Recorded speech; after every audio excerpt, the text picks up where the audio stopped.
Lucy कहीं समझना भी है, कहीं भी। हाँ ठीक। ए का मान प्रथम पद और सार्वंतर दिया है Sn, योग कितना दिया है 90 दिया है ना। तो सबसे पहले Sn योग का फॉर्मूला बैठा देंगे, ठीक।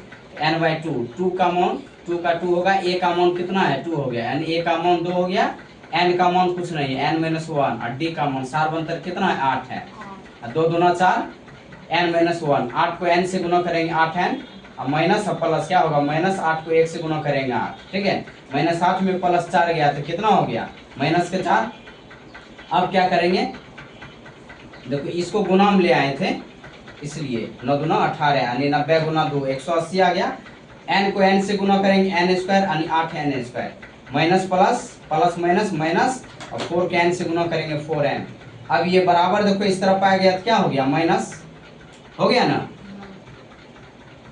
अब लिखेंगे पूरे समीकरण में 4 से भाग देने पर, 4 से तो 4 दूना 8, 4 एकम 4 और 180 में 4 से भाग दिए तो 45 बार में कैंसिल हो गया, ठीक है ना। अब हमको -n इसका गुणनखंड करना है तो -10n और +9n, -10n में +9n घटेगा तो कितना आएगा, एक ही n बचेगा तो -1n हुआ, ठीक है।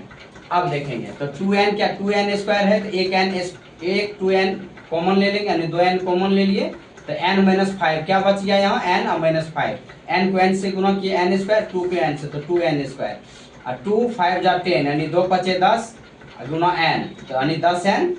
फिर देखो n को n से गुना n और 9 को गुना किए तो 9n और प्लस माइनस माइनस 9 को 5 से तो 9 5 जा 45 यानी 9 पचे 45। अब 2n और प्लस 9 और ये दोनों में से एक ले लेना है, ठीक ना, यानी n-5 ये दोनों में से, ठीक है।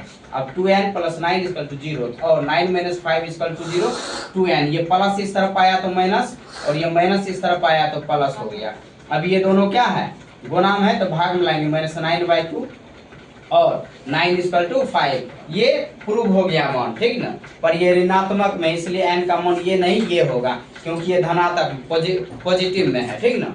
लिखेंगे चूंकि अब ये फार्मूला an चूंकि an = a + n-1 × d, a का मान 2 है, n का मान कितना निकला 5 और -1, 5 में से 1 गया कितना 4 यानी 5 में से गया 4, 8 चौक 32 और 2 कितना हो गया 34, an का मान 34, n का मान 5 आ गया। ओके समझ गए ना। 6 नंबर क्वेश्चन लिखो।